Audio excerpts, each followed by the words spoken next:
Hello guys! Hello Scorpio! Welcome dito sa aking channel, Kapalaran 888 Scorpio. Alamin natin ang weekly tarot reading mo for the first week of September 2025 para to sa lahat ng Scorpio. Pasensya na kung na-late tayo. Okay? The Moon. And masyado kang emotional ba? And Rider. Okay, Scorpio, this is number 5. Worries, fear. Natatakot ka ba? Pwedeng relationship siya, pwedeng pamilya, or pwedeng trabaho. So, it's either yun. Nakita ko na to sa last reading mo na yun mga Scorpio na single, posibleng makatagpo kayo ng relationship or mga tao na gustong maging parte ng buhay nyo sa pagta-travel nyo. Or posibleng kailangan yung umalis, kailangan yung mag-travel para i-meet yung taong ito. So, yun nga, pwedeng ibang lahi siya. Or posibleng Pinoy na nakatira sa ibang bansa. May iba din sa inyo dito na nag-apply ng trabaho sa ibang bansa. Pero nung natanggap na, yung parang pipirma na lang kontrata, biglang magbaback out kasi natakot siya. Natakot siya sa journey nito na tatahakin niya or natatakot siya sa kung ano yung gagawin niya. So, tingnan natin.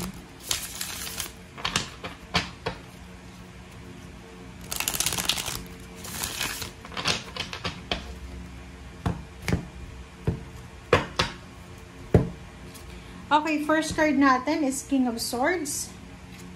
Next is Eight of Swords. Next is the Hermit. Okay, the Sun.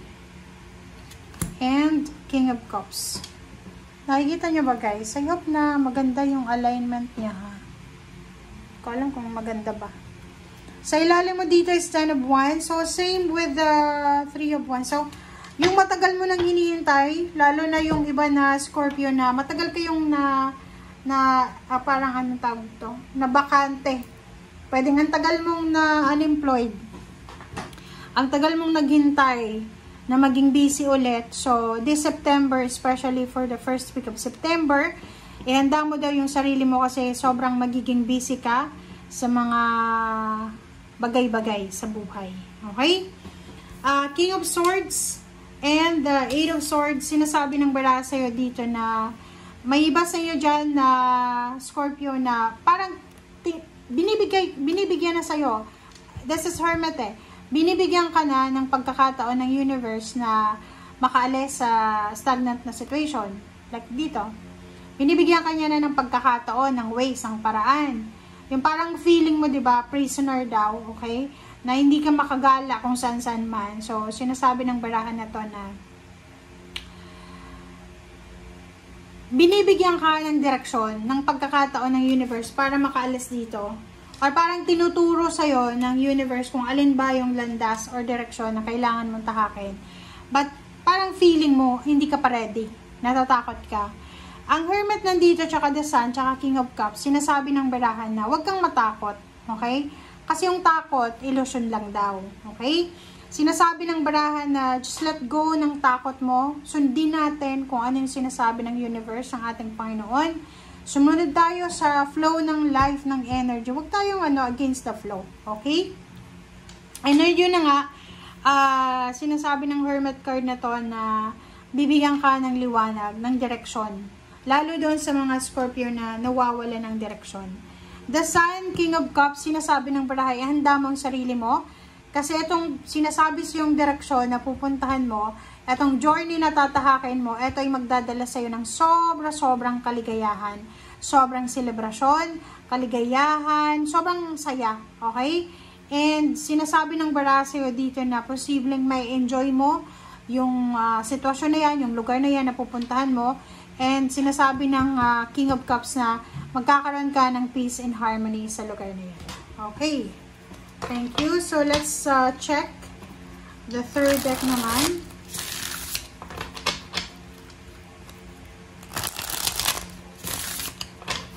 Scorpio.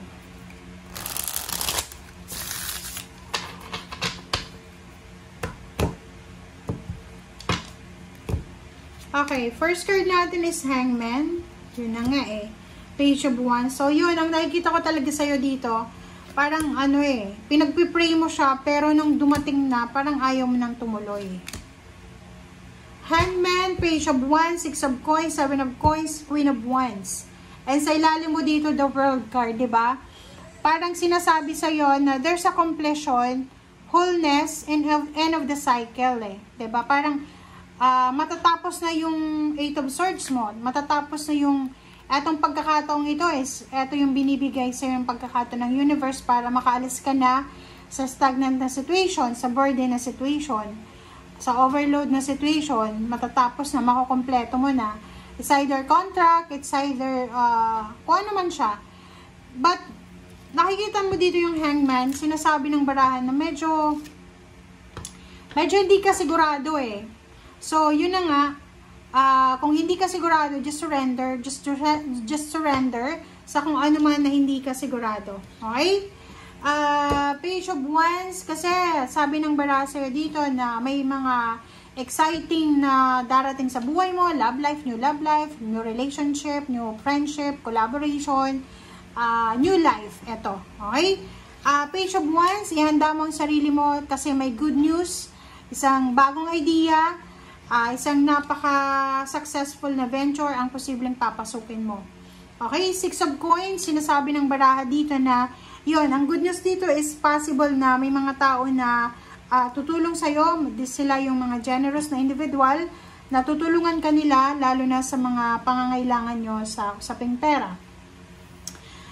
Seven of Pentacles, sinasabi ng baraha sa'yo dito na, huwag kang panghihinaan ng loob, which is, yung mga Scorpio naman, hindi naman sila tulad ng ibang zodiac signs na mahina yung loob.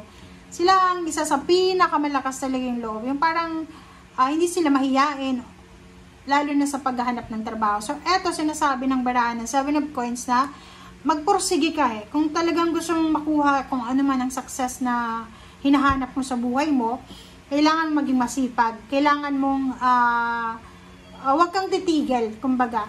And last card natin dito, sinasabi ng Queen of Wands sa'yo na be passionate, be energetic, be excited, be confident sa kung ano man yan na gusto mong gawin. Kasi, if ever na, yun na nga, nasa restricted ka na sitwasyon, feeling mo, feeling mo wala nang nangyayari sa buhay mo, the universe will offer you possibilities na makaalis ka dyan. So, wag mo nang i-kontrahin.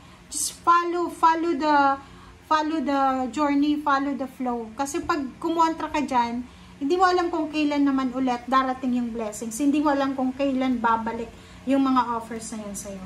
Okay? So, wag natin i-take for granted yung mga biyaya, pagpapala na ibinibigay sa atin. Okay? Thank you guys for watching and see you again. Bye!